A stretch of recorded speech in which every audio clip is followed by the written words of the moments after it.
zazpi ditu gaur, astazkena da, asteragoa zurguna kurtzezko madriztegi.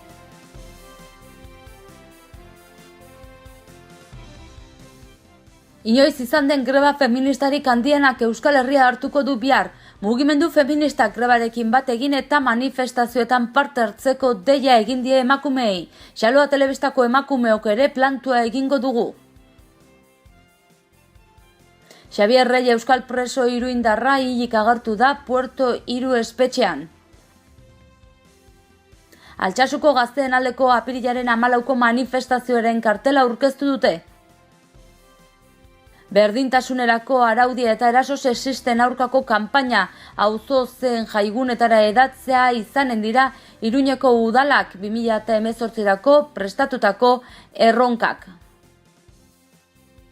Nafarroako gobernuak hezkuntza publikoko kontratazioen zerrendak kudeaketarako inposatu nahi duen arautegi kaskarra eta atzerakoia dela salatu du Estela sindikatuak goizean egindako prentsaurrekoan.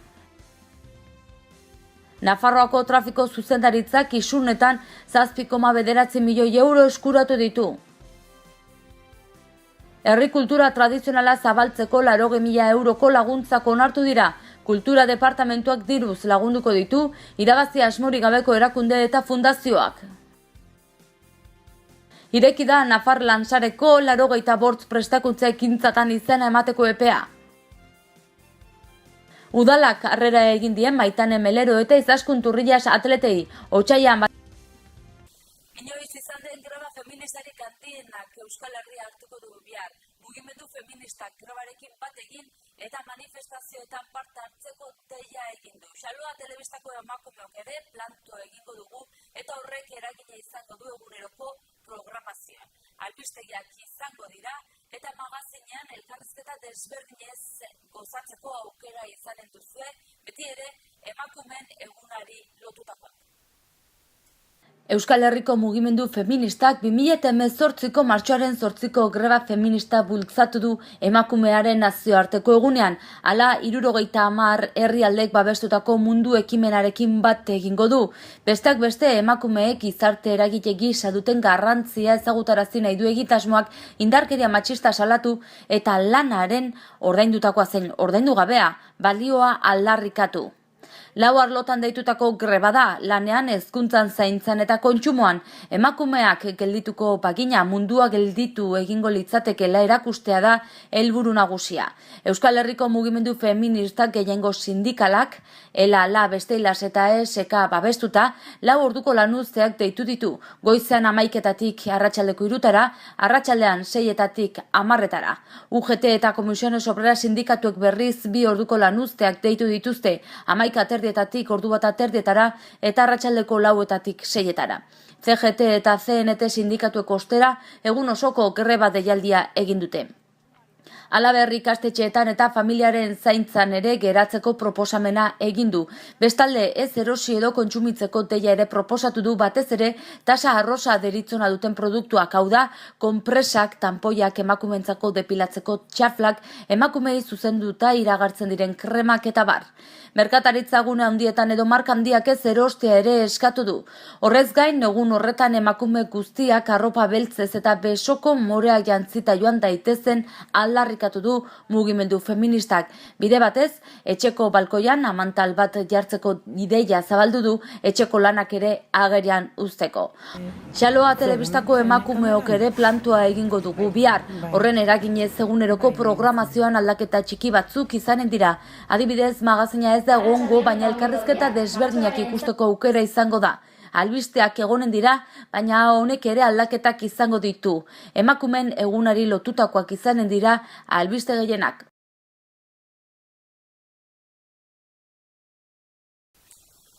Eta albiste trozo batekin jarraituko dugu aurrera. Xabier Rey preso iruindarra hilik aurkitu dute Kadizko Puerto Iru espetxean. Xabier Rey euskal presoa hilik agertu da bere ziegan Puerto Iru espetxean etxerat elkarteak jakinarazi duenez. Iruñan jaioa da Rey 2008an atxilotu zuten eta geroztik lehenengo graduan egon da. EFE berri agentziak emandako informazioaren arabera ebakiak zituen besoetan. Espainiako Barne Ministerioaren iturriak aipatuz, itxura guztien arabera bere buruaz beste egin zuela zabaldu du. Presoen senide eta lagunen elkarteak salatu du Puerto Iru espetxean zegoela Rey etxetik 1050 kilometrora. Horrek erabait zaltzen ditu euskal presoen bizi baldintzak. Alaxe erantzi dute, gaur agerraldia egingo dute Iruñan Reiren heriotzaren inguruan informazio gehiago eman eta mobilizazioak iragartzeko.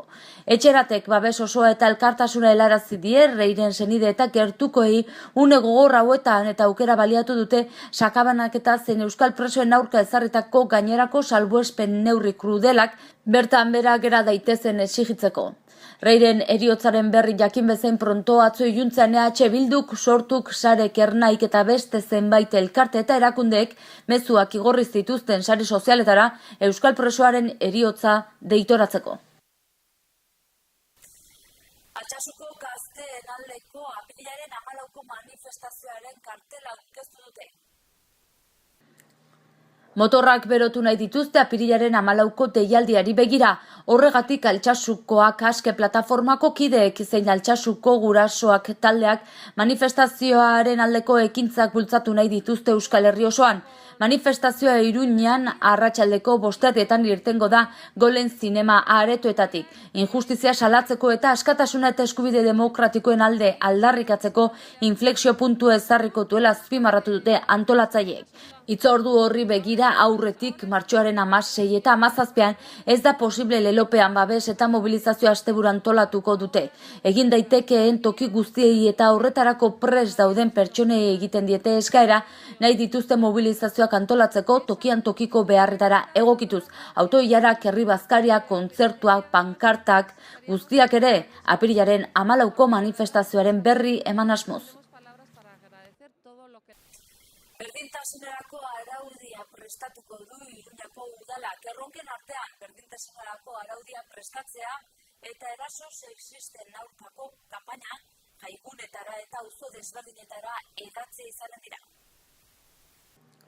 Berdintasuna sustatzeko politikak eta aurrera begirako egitasmoak aurkeztu ditu Iruñako udalak. Berdintasunerako eta LGTBI kolektiborako zinegotziak, Laura Berrok, zenbait egitasmoren berri eman du. Berdintasunerako araudia sortuko dutela eta eraso sexisten aurkako kanpaina auzo zein jaigunetara hedatzea izanen dira 2018rako erronkak. Berdintasunerako 3. plana ere martxan jarria dago eta horren barruan sortu nahi dute berdintasunerako araudia. Berdintasuna modu transbertsalean landu beharra dela eta aurrekontuetan ere genero ikuspegia txertatzea beharrezkotzat jo du Berrok. Informazioa zabaltzeko interneteko atari espezifiko bat ere izate aurre ikusi dute. Emakumea espazio publikoan ikusarazteko lanean segiko du udalak eta emakumeek dituzten beharrei egokitzea ere bilatuko da. Gainera, eraso sexistarik gabe Iruña aske goiburuarekin jaiguneak, aisialdirako tokiak eta prebentzio protokoloa ere jarri nahi dute martxan.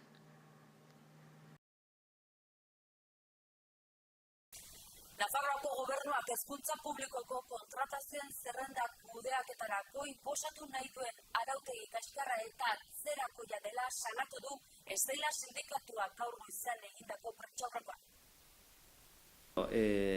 Guztiz harriturei gelditu ginen aurrekoan, hezkuntza departamentuak zirriborroa bidali zigunean, zirriborro horretan arautzen da interinoen kontratazioa. Orduan, pensatu behar dugu 2009-tik 2016 arte Nafarroan indarrean egon direla lehentasunezko zerrendak, baina ez lehendik eta ez 2016tik aurrera. Orduan, gure harridura izugarria izan da berriz ere lehentasunezko zerrendak berreskuratzen direnean. Hori guztiz kaltegarria delako interinoentzat. Pentsatu behar dugu gobernu aldaketak etorri direnean eta adibidez Valentzian, Aragoin, Mallorcan lehentasunezko zerrenda horiek bertan bera utzi direla eta Nafarroan ustezko aldaketa gobernu batekin berriz ere berreskuratzen dira. Guztiz inkoherentea eta guztiz ilogikoa da hau dena. Orduan, gainera honek, jakina ez du inongo zerikusirik Steilasek proposatzen duenarekin. Hau da, zerrenda integratuarekin. Zerrenda integratuarena maiz esplikatu dugu, alde guztietatik bai parlamentuan, ikastetxetan, komunikabidetan, eta gure ustez da modurik egokiena interino guztien lan eskubideak errespetatzeko. Non lan esperientzia eta prestakuntza kontuan hartzen den, eta alde horretatik bereizten dira oposizioak eta kontratazioen zerrenda bai, eta orduan interino guztiek jo dezakete bere espezialitate eta hizkuntz profila guztiekin. Dena den, departamentuak ez dakigu zergatik jo du berriz ere lehentasunezko zerrendak erreskatatzera. Eta bide batez esaten digu hori dela sistema, adibidez, osasun bidean edo foru zaingoan erabiltzen dena. Baina, karo, ez dugu konparatu behar hezkuntza sistema foru zaingoarekin. Konparatu behar dugu Nafarroan hezkuntza sisteman gertatzen dena da, beste lurralde autonomikoetan gertatzen denarekin. Eta ikusten dugu lehentasunezko zerrenda horiek, hain zuzen ere, bertan bera utzi direla gobernu progresistekin. Orduan, ez dugu lertzen zenolako progresia dagoen neurri horretan. Eta horregatik guk ez dugu parte hartuko olako negoziazio batean, oinarria baldin bada lehentasunezko zerrendak berriz ere abian jartzea. Eta bai eginen dugula eta kolaboratuko dugu, lagunduko dugu, planteamendua beste bat baldin bada. Kontuan hartu behar dugu, planteamendu bakarra edo posible bakarra ez dela Steilasek esaten duena, baizik eta beste batzuk ere badira, bai? Baina horretan aurrera egiteko borondatea egon behar da. Orduan, borondatea bestelakoa baldin bada, hor egonen gara, baina, desde luego, lehentasunezko zerrenda hauekin inondik inora. Agian, testu ingurua pixka bat aipatu behar da, une honetan Nafarroan interinitate tasa, ez behin-behinekotasun tasa, 130 baino gehiago, 13-14 izango da une honetan, eta egonkortasunaren proiektua eta ope masiboak aldarrikatu direla, zorrera ez duela Nafar gobernuaren erruagatik, baina baizik eta ondorio bat da, tasak, erreposizio tasak ez direla ezarri urte askotan, eta metatu dala behin-behinekotasun tasa izugarri handia. Oan badaude pertsonak urteak eta urteak daramazkite lanean operik gabe, eta orduan ez dutela aukerarik bere lanpostuak egonkortzeko. Lehentasun zerrendak ezarriko balira, eta orduan lana izango luketela gainditzen dutenak azterketa. Horiek jarriko direla beste gainontzekoren aurrean. Norbaitek azterketa gaindituko ez balu, geldituko zela, ezen metatuko bere esperientzia. Orduan, jende asko esperientzien duna aukera ez badu prestatzeko modu egokiro oposizioak edo bestela egun txar badutela edo ezin dutela, ezintasuna badute aurkezteko, orduan geldituko liratekela lanik gabe. Guk eskatzen dugun, beste tokietan egin den bezala, beste lurraldetan, egokitzeko edo zerrenden kudeak eta egokitzeko, bermatzeko egonkortasuna langilei. Ezin dela, bestela suposatuko lukela ere masibo bat. Horregatik gure leloa dela egonkortasuna bermatu eta horren kontra eta zerrenda mota honetako eri ezatea. Eta gainera hezkuntza kalitatearen alde, zerrendak erabat aldatzen baldin badira, baita ere aldatzen dira eskoletako plantillak eta eskoletan sekulako goraberak gerta daitezke. Orduan, bermatuko genuke guk proposatzen dugun sistemarekin interinoen egonkortasuna eta bide batez eskoletako plantillen egonkortasuna. Eta beraz, hezkuntzako kalitatea. Planteamentu da, bikoitza ez dela bakarrik pertsonalari begira, baizik eta hezkuntza sistema osoari begira. Eta badakigula posible dela eta bakarri dela borontate politikoa izatea gauzak behar den bezala egitea. zindan larrikatu nahi dutela finkatu, opeak egitea, finkotasuna emateko langilei, eta gero ezartzea sistema bat nun justu kontrako bidea hartzen duena. Eta hori da salatu nahi duguna. Eta gure ustez oso kezkagarria da politikoki gertatzen ari dena. Hau lotzen da baita ere, itun lan baldintzen itun berriaren negoziazioarekin. Alde bakarrez gobernuak hautsi zituen negoziazioak, eta orain etorri da proposamen honekin. Orduan ez dakigu politikoki zer esan, edo sumatzen dugu, gobernuak berak esan beharko luke zertan ari den, baina gure ustez oso kezkagarria da gertatzen ari den aldaketa posizio politikoetan. Albiste gehiago utzizkigu gaurko egunak, Nafarroako trafiko zuzendaritzak 7,9 milioi euro eskuratu ditu isunen bidez. 15 errepidean dagoen radarrak, Lekunberri eta Leitza errepidea hartan dagoenak, eta Belate eta Almandozko tunelen hartan dagoenak eragin dituzte isun gehienak. Trafikoko zuzendaritza nagusiak 2017ko lehen 10 hilabeteetan 7,9 milioi euro eskuratu ditu Nafarroan. Gehienak radar finkoek ezarritako isunak izan dira, ia guztiak gehiegizko abiaduran gidatzeagatik. Lehen aldiz publiko egin ditu datuok trafiko zuzendaritzak.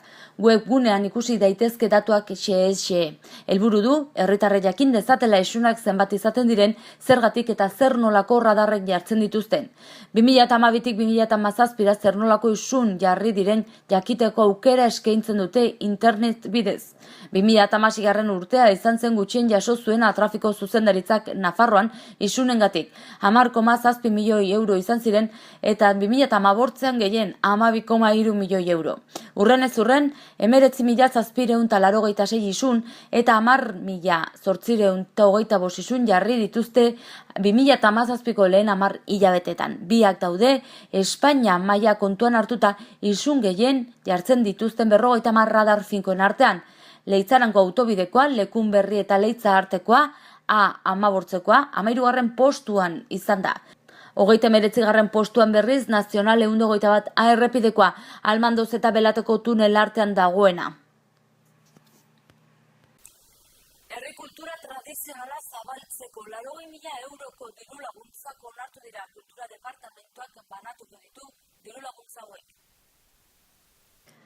Kulturako zuzendaritza nagusiak 80.000 euroko laguntza deialdia zabaldu du elkartegintza esparrutik kultura arloko proiektuak lantzen dituzten kultura erakundeentzat. Nafarroako tradizioari eta folkloreari atxikitutako kultura adierazpena sustatu eta zabaltzeko proiektuak bultzatzea da Nafarroako aldizkari ofizialean argitaratu den deialdiaren helburua. Eskaerak aurkezteko epea gaur martxoak 7 ireki da eta hurrengo apirilaren 6 arte luzatuko da, azken eguna barne. Programa honen ondorioetarako sustapen eta zabalkunde arloko jardueretzat joko dira Nafarroako herri kultura tradizionala hedatu eta bultzatzea xede duten ikuskizunak, erakusketak, jaialdiak, jardunaldiak, hitzaldiak eta antzerakoak. Izaera soziala eta barneratzaile izateaz gain, gizarte ehuna sortzen, mantentzen eta sustatzen lagundu beharko dute biztanleria osoa barne harturik. Proiektuek 2017ko azaroaren batetik 2018ko urriaren 31 bitarte egindakoak izan beharko dute biak barne. Deialditik kanpo utzi dira zaindarien jaiekin, inauteriekin, herrietako jaiekin, prozesioekin edo izaera erligiosoko beste adierazpen batzuekin lotutako jarduerak. Eta ireki da Nafar Lansareko 85 prestakuntza ekintzetan izena emateko epea. Nafar Lansareak izen emateko epea ireki du abuztuaren 30 arte luzatuko diren 85 prestakuntza ekintzatan, 1.375 plaza inguru jarri ditu eskuragarri. 76 ekintza Iruñean eta Iruñerrian izango dira eta Nafarroko beste udalerri batzuetan gainerako 19. Nafar Lansareak alde batetik 73 ikastaro eskaintzen ditu langabetuentzako lehentasunezko sarbidea duten lan eremuetan. Horietatik 28 Iturrondoko Nafar Lansareko apirileko programazioan Fenifer energia berriztagarrien eta efizientzia energetikoaren prestakuntza zentroan eta Peralta eta Tuteran emango dira. 35 ikastaro diruz lagundutako prestakuntza erakundek emango dituzte, gehienak profesionaltasun ziurtagiria lortzeko bidea ematen dutenak. Gainera, prestakuntza eta enplegurako programa integraleko 22 eskainiko ditu Nafar Lansarek, apirila eta maiatza artean emango direnak. Aipatu programek langabetutakoei zuzendutako prestakuntza, orientabidea eta segizio uztartzen dituzte lana bilatzeko lehen fasean eta udaletxe eta prestakuntza erakunde espezializatuek ematen dituzte. Eskaintza hau, irubebikoitza.empleo.navarra.es webguneko prestakuntza atalean kontsulta daiteke, handiagotu egingo da datozen asteetan Iturrondon eta Feniferren prestakuntza ekintza berriekin eta lana daukaten pertsonentzako lehentasunezko sarbide ikastaro eskaintzarekin. Eta gaurko albisteekin bukatzeko Iruñako udalak karrera egitea Maitane Melero eta Izaskun Turrias atletei. Pasaren otsailean Valentzian jokatutako txapelketan urrezko domina irabazi zuten bi kirolari hauek. Iruñako alkate Joseba Sironek eta udalbatzako kideek Maitane Melero eta Izaskun Turrias atletei prestatu dien harrera ekitaldian parte hartu dute pasaden otsailean Valentzian ospatutako Espainiako pista estaliko atletismo txapelketan urrezko domina eskuratu zutelako 3000 metrotan. Harrera ekitaldian izan dira baita ere Pamplona Atletiko Klubeko presidente Manuel Kijera eta entitateko beste kide batzuk.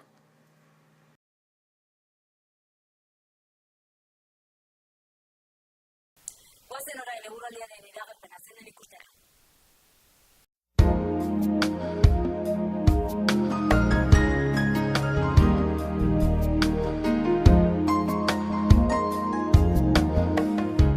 Goiz lanbroa zerua laino gutxikin egongo da, hego-mendebaldeko haize ahul bizia ibiliko da, egunaren erdiko orduetan iparraldera aldatuko da. Temperatura maksimoetan aldaketarik ez. Ostegunean zerua oso lainotsu egongo da, prezipitazio txiki ertaina egingo du eta egunaren bukaeran atertzera egingo du. Ego eta hego-mendebaldeko haize ahul bizia ibiliko da, bolada gogorrekin aldizka, temperatura minimoak nahiko igoko dira. Martxoak 7 gaur asteazkena goazen egunak utzizkegun titularren errepasoa egitera.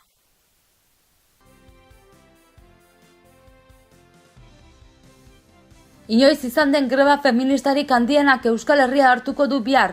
Mugimendu feministak grebarekin bat egin eta manifestazioetan parte hartzeko deia egin die emakumeei. Xaloa telebistako emakumeok ere plantua egingo dugu. Xabier Rey euskal preso iruindarra hilik agertu da Puerto Iru espetxean. Altsasuko gazteen aldeko apirilaren 14ko manifestazioaren kartela aurkeztu dute. Berdintasunerako araudia eta eraso sexisten aurkako kanpaina auzo zen jaigunetara edatzea izanen dira Iruñeko udalak 2018rako prestatutako erronkak.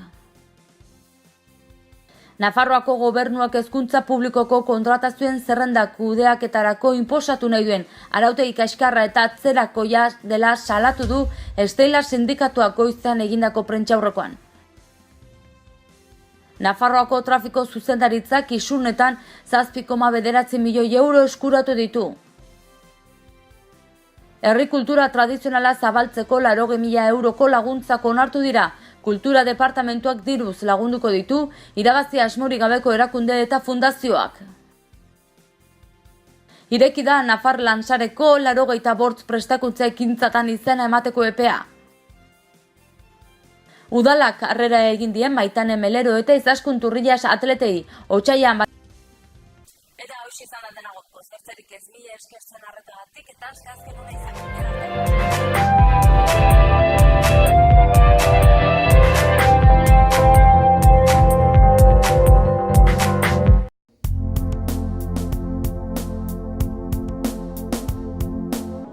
Gorritxon atsedenerako sistema hoberenak eta loaldi egoki batendako beharrezkoak diren produktuak aurkituko dituzu. 40 urte daramatzagu punta-puntako materialak eta marka hoberenak bezeroaren eskura jartzen. Deskansatzeko sistemetan aditua gara, sofak, koltsoiak, somierrak. Hurbildu eta eskuzabali jasoko zaitugu. Iruña, Gorritxo.